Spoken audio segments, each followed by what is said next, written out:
नमस्कार सर, मेरा नाम राजू है। आज का टॉपिक है वन टाइम सही है या एसआईपी। ये जो क्वेश्चन है ना, हमेशा पूछा जाता है, लगातार पूछा जाता है। यहाँ पे पहला पॉइंट देखिए, अगर तो किसी का सैलरी आता है, कांस्टेंट पैसा आता है, उनके पास तो ये क्वेश्चन ही नहीं है कि वन टाइम करना है। हर महीने आ रहा है पैसा, आप एसआईपी करते रहिए, एसआईपी करते रहिए। जिनके पास 5-10 लाख रुपया है, उनके मन में क्वेश्चन आता है वन टाइम लगा दूं या एसआईपी करूं।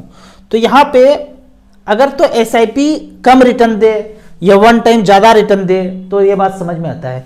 एक्चुअल लाइव रिटर्न देखते हैं। यहाँ पे एक्चुअल में मैं अपना पोर्टफोलियो दिखा रहा हूँ। फंड का नाम है, हमने यहाँ पे लिया है निपॉन इंडिया ग्रोथ फंड। 3-3 हज़ार का एसआईपी है। अगर ये 3 हज़ार रुपये कटा तो एनुअल रिटर्न देखते हैं अभी कितना दिखा रहा है। उस समय से लेकर अब तक 15% का दिखा रहा है। 15% सालाना रिटर्न है। कब ये पैसा कटा था? 2010 में। फिर आगे चलते हैं, कहीं पे वन टाइम अगर पैसा लगाए हैं तो उसका रिटर्न देखेंगे और उसके आसपास जो एसआईपी अमाउंट जा रहा है 3-3 हज़ार रुपये पर मंथ, उसका रिटर्न देखते हैं। आगे करते करते कहीं पे हमने वन टाइम भी इन्वेस्ट किया होगा, टॉपअप किया होगा। ये 77,000 कुछ रुपया इन्वेस्ट किया उस समय। किस समय? डेट लिखा हुआ है 2014 में। तो उस समय का जो मुझे एवरेज रिटर्न एनुअल परसेंट दिखा रहा है 21%। लेकिन इसके आगे पीछे भी देखेंगे तो वो भी 21 दिखा रहा है, 20 दिखा रहा है, 20 दिखा रहा है। और वो रिटर्न जो है वन टाइम का नहीं है, मतलब बीच में जो टॉपअप किया वो नहीं है, वो एसआईपी है। यानी कि एसआईपी भी वही रिटर्न दे रहा है, दिया लंबे समय में, और वन टाइम भी वही रिटर्न दिया। फिर आगे देखते हैं, आगे भी कहीं टॉपअप किए होंगे। 3-3 हज़ार का चलता जा रहा है। जहां भी हमने वन टाइम किया है उसके आगे पीछे भी हम रिटर्न देखेंगे। 11,000 रुपया लगाया। इस 11,000 का रिटर्न कब लगाया था? 2015 में। इस 11,000 का एनुअल रिटर्न आज देखा जाए 2015 से लेकर अब तक 9 साल बीत गया। 9 साल के बाद 18% का रिटर्न दिया। लेकिन इसके आगे पीछे भी जो एसआईपी चल रहा है उसने भी तो 18% का रिटर्न दिया। तो ये क्वेश्चन जो है ना, एकदम इनवैलिड है कि वन टाइम ज्यादा रिटर्न देता है और एसआईपी कम रिटर्न देता है। अगर आपका एसआईपी चल रहा है और वन टाइम कर दिया, लंबे समय के बाद 10-12 साल के बाद देखेंगे दोनों का रिटर्न बराबर ही है। क्योंकि एसआईपी भी जा रहा है तो उस समय में मार्केट जो लेवल है उसी पे किया, वन टाइम भी किया तो उसी लेवल पे है, तो कोई फर्क नहीं पड़ता है। ये है कि आपको वन टाइम तब करना चाहिए जब यूनिट का रेट थोड़ा सा कम हो। आगे भी अगर कंपेयर करते हैं, यहाँ पे 88,000 है, 89,000 लगाया, आगे पीछे एसआईपी चल रहा था। इस 88,000 का अगर देखते हैं एनुअल रिटर्न 21%, उसके आगे पीछे भी 21% का रिटर्न है। यानी कि एसआईपी वाला भी सेम रिटर्न दिया और वन टाइम भी सेम रिटर्न दिया। अगर आप बारीकी से देखेंगे ना, माइक्रोस्कोप लगा के, तो एसआईपी नाम का कोई चीज नहीं है, वो वन टाइम ही है। हर महीने पैसा वन टाइम के रूप में जा रहा है।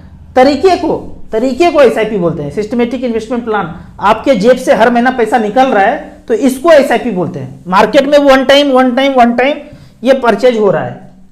कोई सप्ताह कर सकता है, कोई महीने कर सकता है, कोई डेली कर सकता है, अलग अलग रूल है। लेकिन वो मार्केट में वन टाइम के जैसा ही जा रहा है और सबका एनुअल रिटर्न अगर आप देखें तो बराबर ही चल रहा है। तो इस तरह से करके, कुछ वन टाइम करके, कुछ एसआईपी करके, हमने जो टोटल पैसा इन्वेस्ट किया मिड कैप कैटेगरी में, सबसे पुराना जो मेरा फंड है यही फंड है। 3-3 हज़ार रुपये पर मंथ के दर से टोटल हमने इन्वेस्ट किया और कुछ वन टाइम बीच में परचेज करके 8,38,000। और मुझे यहाँ पे टोटल पैसा दिख रहा है 36,44,000। आज मैं चाहूँ इसको रिडीम करने के लिए रिडीम करूँगा, 4 दिन में अकाउंट में पैसा आ जाएगा। अगर एनुअल रिटर्न अगर देखा जाए, सब एवरेज मिला के, कुछ एसआईपी कुछ वन टाइम मिला के 20.35% का रिटर्न मिला है। तो ये क्वेश्चन ना, वन टाइम करूँगी कि एसआईपी करूँ। यदि आपके पास टाइम है तो आप वन टाइम भी कर सकते हैं, एसआईपी भी कर सकते हैं। लंबे समय के बाद दोनों का रिटर्न बराबर ही होगा। लेकिन मार्केट थोड़ा बहुत डाउन हो 5-10% तो जरूर ज़्यादा से ज़्यादा पैसा इन्वेस्ट करना चाहिए। एसआईपी तो आप कंटिन्यू करिए ही कीजिए, जितना भी क्षमता है, मैक्सिमम क्षमता में 15,000, 20,000, 25,000 जो भी क्षमता है, चाहे 4,000, 5,000 का ही क्षमता है, वो करते रहिए। बीच में पैसा आए और मार्केट डाउन भी हो तो जरूर वहाँ पे आप इन्वेस्ट करके छोड़िए। इस तरह से करके ये क्वेश्चन का जवाब मिल गया। अब यहाँ पे कुछ इन्वर्टेड कॉमा में इनका बात कर रहे हैं, किसान का। किसान वर्सेस 7 समंदर पार। डायरेक्टर प्रोड्यूसर वही है। ये जो डायरेक्टर प्रोड्यूसर का तस्वीर है ना, ये पार्टी ए है और पार्टी बी है।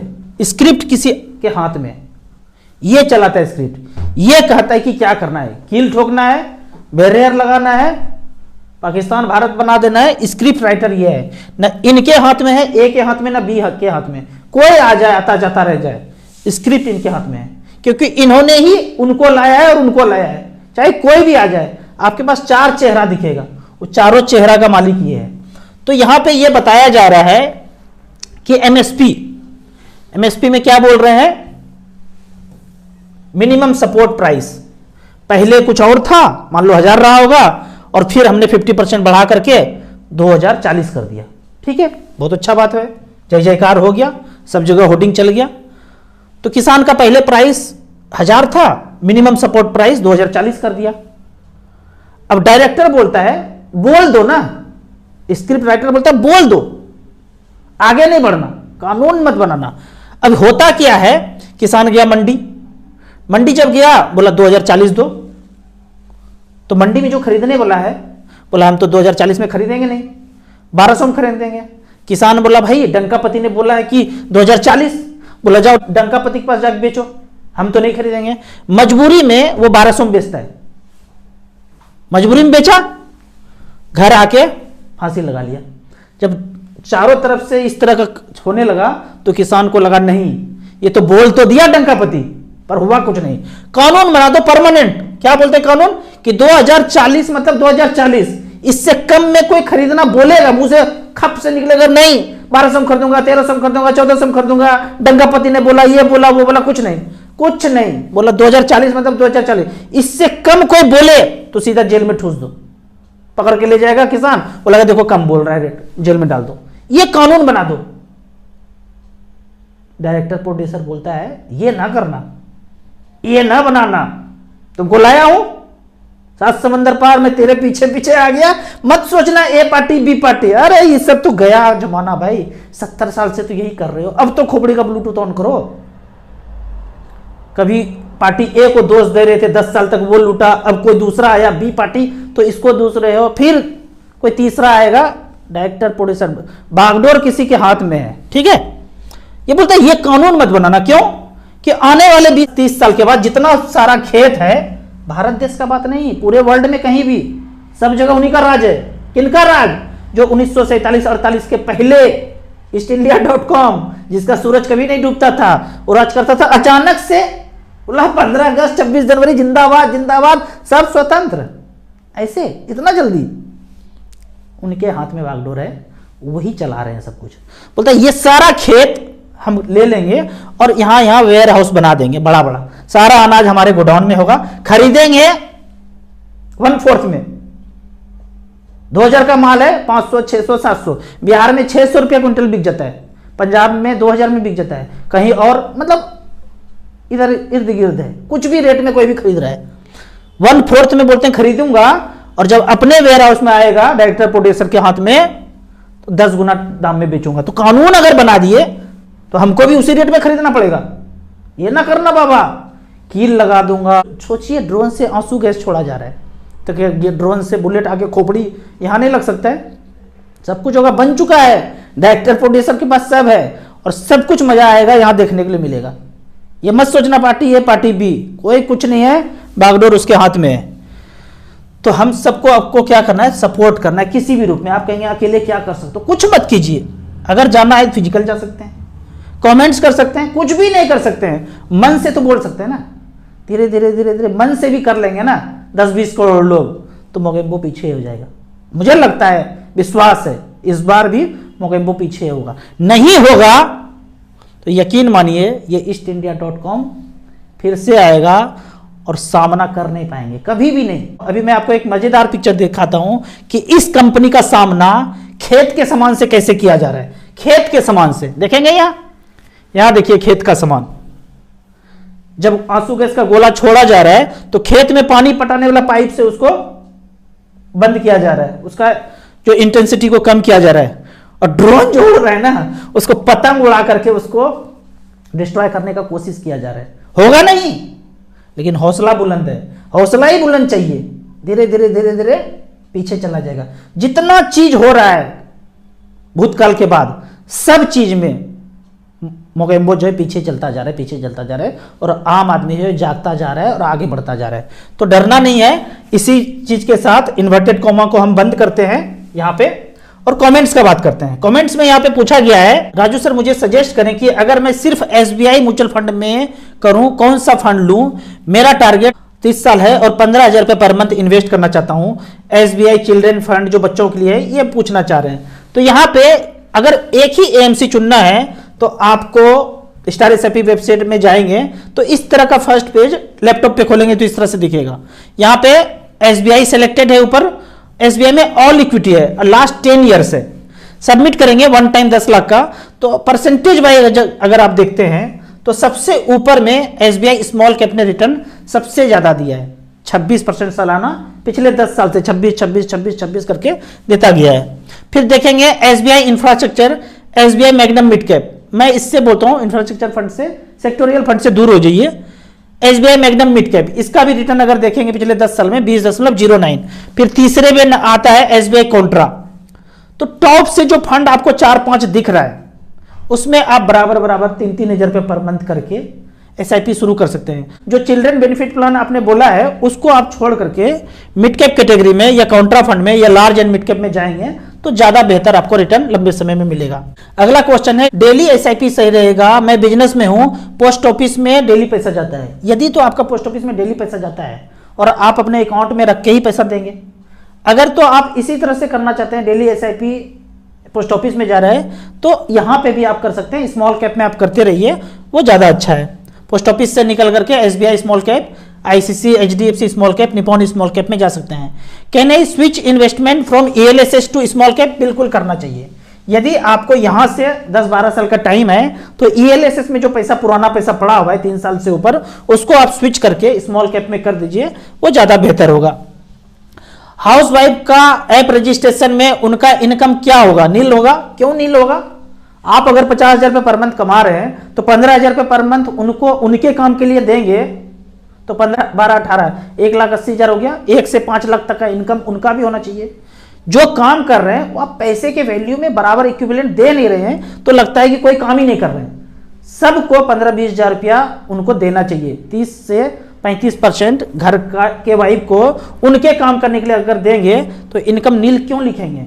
नील होने के वजह से हम सब लोग ललकार के बोलते हैं, तुम करती ही क्या हो, तुम करती ही क्या हो। 1 महीना कुछ ना करे तो समझ में आ जाएगा ये वर्ड, तुम करती ही क्या हो। 1 सप्ताह जब खाना नहीं बनता है ना, नानी याद आ जाते हैं। होटल का खा खा कर फिर हॉस्पिटल जाना पड़ता है, क्योंकि होटल भी मोगेम्बो का और हॉस्पिटल भी मोगेम्बो का, और जो दवा ववा चलेगा वो भी 7 समंदर पार का। आगे है how to invest 1 lakh per month in mutual fund 15 से 20 साल के लिए, प्लीज गाइड। टारगेट जो है 20 करोड़ रुपया। इतना बड़ा टारगेट 1 लाख रुपए पर मंथ से। यहां पे कैलकुलेट करके देख लीजिए कि कितना हो सकता है। जो भी आपने टारगेट बनाया है, 1 लाख रुपए पर मंथ करना चाहते हैं और 20 साल तक करना चाहते हैं, तो यहाँ पे खुद से कैलकुलेट कीजिए कि कितना हो सकता है। यहाँ पे एसआईपी के सेक्शन में गए, 1 लाख रुपए पर मंथ लिखा, 1 2 3 4 5, 20 साल, 15 से 20 बोला है, हमने 20 कर लिया तो 15 रहने देते हैं। तो पैसा कितना बनता है? 15 करोड़ रुपया बनता है। आपने कितना बोला? 20 करोड़ रुपया। अगर 15% का रेट चले तो वो पैसा टारगेट पूरा हो सकता है। यदि 15 ना मिले, 12 ही मिले तो क्या होगा? तो भी पैसा लगभग 9-10 करोड़ रुपया बन जाएगा। तो आपने जो टारगेट सजाया है 20 साल तक करेंगे तो लगभग टारगेट पूरा हो जाएगा। ये तभी टारगेट पूरा होगा 12 से 15%, 16% का रिटर्न आपको मिड कैप स्मॉल कैप में ही मिल सकता है। अगले क्वेश्चन की तरफ चलते हैं। मेरा नाम राहुल है, आर्मी में जॉब करता हूं, एसआईपी किया है 5,000 रुपया एचडीएफसी डिफेंस फंड में, 3,000 रुपया ICC Prudential large and mid cap में। ये फंड अच्छा है, large and mid cap. DSP small cap बेहतरीन फंड। बंधन मल्टी कैप 2,000 रुपया, निपॉन इंडिया लार्ज कैप 2,000 रुपया, एक्सीसी स्मॉल कैप। क्या मेरा पोर्टफोलियो सही है? ये 2,000 रुपया निपॉन लार्ज कैप से निकल करके आप निपॉन स्मॉल कैप में चले जाइए यदि आपके पास 10 साल से ऊपर का टाइम है, और ये डिफेंस फंड से निकल करके एचडीएफसी स्मॉल कैप में चले जाइए। मुझे लगता है लंबे समय में वो फंड ज्यादा अच्छा करेगा। क्या करेगा नहीं करेगा वो फ्यूचर ही बताएगा। मैं गलत भी हो सकता हूं, ऐसा नहीं कि मैं सही हो जाऊंगा। कोई ब्रह्मा का लकीर नहीं, मैं जो बोल दिया हो जाएगा। क्या होगा नहीं होगा फ्यूचर ही बताएगा। आप मुझे लटका नहीं सकते हैं इस बात के लिए, क्योंकि mutual fund subjected to market risk, read the offer documents carefully before investing, ये करना पड़ेगा। जो बताया होगा तो हो जाएगा, हम उसी रास्ते पे चल रहे हैं जो बता रहे हैं। सारा का सारा स्मॉल कैप में मेरा है, मेरा इन फंड में नहीं है, नाम पे नहीं है। स्मॉल कैप डिफेंस फंड आ जाएगा, टेक्नोलॉजी आएगा, इंफ्रास्ट्रक्चर आएगा, सेक्टोरियल फैक्टोरियल में हम करते नहीं है। तो कुछ चेंज करेंगे तो मुझे लगता है ज्यादा अच्छा होगा, क्या होगा वो फ्यूचर ही बताएगा। आपको इसी तरह म्यूचुअल फंड के बारे में और कुछ जानना है, इन्वेस्टमेंट के बारे में जानना है, तो इस नंबर पर मुझे व्हाट्सअप कर सकते हैं। आपको म्यूचुअल फंड में पहली बार शुरुआत करना है तो दिए हुए ऐप में रजिस्ट्रेशन करने के बाद हमसे जुड़ सकते हैं। ऐप का और मेरी सर्विस का लाइफ टाइम कोई चार्ज नहीं है। वीडियो अच्छा लगे तो व्हाट्सअप यूनिवर्सिटी में दोस्तों के बीच इसे जरूर शेयर करें। यूट्यूब पर देख रहे हैं तो लाइक एंड शेयर जरूर करें, और हाँ, किसान के साथ जरूर रहें। कमेंट्स में उनको अच्छे अच्छे कमेंट्स करते रहिए, उनके साथ रहिए। Thank you so much.